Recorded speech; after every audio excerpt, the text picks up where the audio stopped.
வணக்கம், welcome to என் சமையலறையில். நான் இன்னைக்கு நம்ம வீடியோ என்னன்னு பார்க்கறதுக்கு முன்னாடி எங்கள் சேனலை முதல் முறையாக பார்க்குறவங்களா இருந்தால் சேனலை சப்ஸ்கிரைப் பண்ணுங்கள். பக்கத்தில் இருக்க பெல் ஐக்கனை கிளிக் பண்ணிங்கன்னா நாங்கள் போடுற வீடியோக்கான நோட்டிஃபிகேஷன் உங்களுக்கு உடனுக்குடனே வரும். இப்போ நம்ம ட்ரெடிஷ்னல் ரைஸஸோட பெனிஃபிட்ஸ் எல்லாம் பார்த்தோம். இப்போ அதுக்கு பிறகு வர்ற வீடியோவில் நம்ம அந்த ரைஸஸ் வச்சு என்னென்ன ரெசிபி செய்யலாம் அப்படிங்கிறத பார்க்கலாம். இன்றைக்கி நம்ம ட்ரெடிஷ்னல் ரைஸான அறுபதாம் குருவை ரைஸ், அந்த ரைஸை வச்சு தான் நம்ம ஐஸ்கிரீம் எப்படி செய்யலாம் அப்படின்னு பார்க்கலாம். சம்மர் ஸ்பெஷல் ஐஸ்கிரீம் இப்போ எப்படி செய்கிறதுன்னு பார்த்துடலாம்.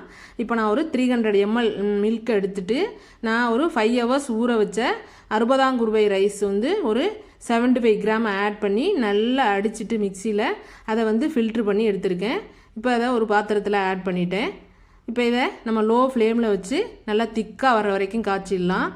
இந்த பாத்திரம் ஒட்டாமல் வர்றதுக்காக ஒரு டேபிள் ஸ்பூன் பட்டரை இதில் ஆட் பண்ணிக்குவோம்.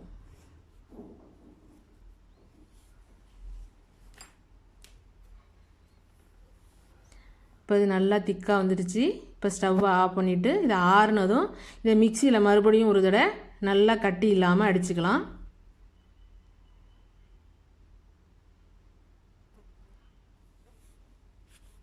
இது ஃபஸ்ட் டைமாக நான் ட்ரை பண்ணேங்க. சூப்பராகவே வந்திருக்குங்க இந்த ஐஸ்கிரீமு. இப்போ இதை பவுலில் ட்ரான்ஸ்ஃபர் பண்ணிக்கலாம்.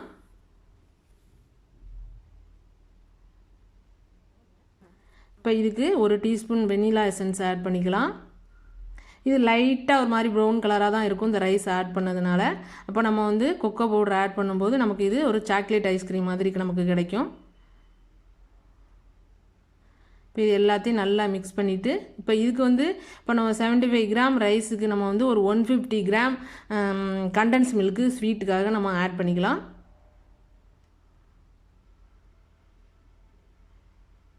இதுவே நல்ல நமக்கு ஸ்வீட்னஸ் கிடைக்கும். இன்னும் கூட கொஞ்சம் கூடுதலாக ஸ்வீட்னஸ் வேணுங்கிறவங்க ஒரு 200 கிராம் கண்டன்ஸ் மில்க்கை ஆட் பண்ணிக்கலாம். இப்போ இது எல்லாத்தையும் நல்லா பிளெண்ட் பண்ணிக்கலாம். பிளெண்ட் பண்ணிவிட்டு ஒரு பவுலில் ட்ரான்ஸ்ஃபர் பண்ணி நம்ம ஃப்ரீசரில் வச்சிடலாம். ஒரு 4 hours ஃப்ரீசரில் வச்சுருந்தோன்னா போதும், 4 to 5 hours. இது எல்லாத்தையும் நல்லா மிக்ஸ் பண்ணியாச்சு. இந்த ரைஸோட மனம் நல்லாவே வருதுங்க, செமையாக இருக்குது. இப்போ இதை நம்ம ஃப்ரீசரில் வச்சிடலாம்.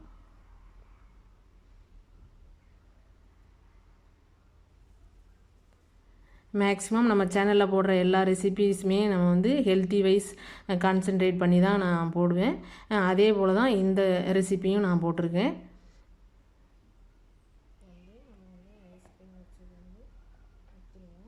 இப்போ இது ஒரு 3.5 hours ஆகிருக்கு. இன்னும் கூட நல்லா வச்சா இன்னும் நல்லா ஃப்ரீஸ் ஆகும். நான் அதுக்கு முன்னாடியே இதை எடுத்துட்டேன். இப்போ பாருங்கள், சூப்பரான ஐஸ்கிரீம் ரெடி ஆயிடுச்சு. நம்ம இன்னும் வேணும்னா கூட இன்னும் ஒரு 1 hour ஃப்ரீஸ் பண்ணிக்கலாம். நான் ஒரு 3.5 hours எடுத்துட்டேன். சூப்பரான அறுபதாம் குருவை ரைஸ் ஐஸ்கிரீம் ரெடி ஆயிடுச்சுங்க. எல்லாருமே ட்ரை பண்ணி பாருங்கள்.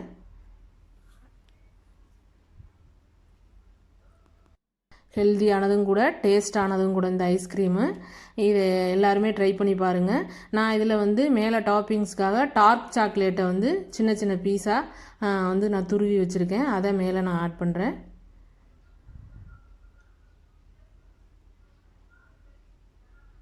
அறுபதாம் குருவை ரைஸ் ரொம்பவுமே ஹெல்த்தியானது. அந்த ரைஸில் நம்ம ஒரு டிஃப்ரெண்ட்டாக கிட்ஸ் எல்லாம் சாப்பிட்ற மாதிரி நம்ம இந்த ரெசிபியை நம்ம ட்ரை பண்ணி பார்க்கலாம். ரொம்பவே நான் ஃபஸ்ட் டைம் செஞ்சுருக்கேன். ரொம்பவே நல்லா வந்திருக்குங்க. நீங்களும் ட்ரை பண்ணி பாருங்கள். கிட்ஸுக்கெல்லாம் ரொம்பவே பிடிக்கும். குருவை ரைஸ் சாக்லேட் ஐஸ்கிரீம் ரெடி.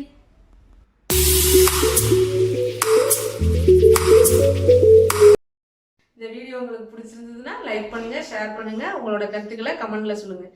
பழமை மறவாத புதுமையுடன் அனுபவ பகிர்வு.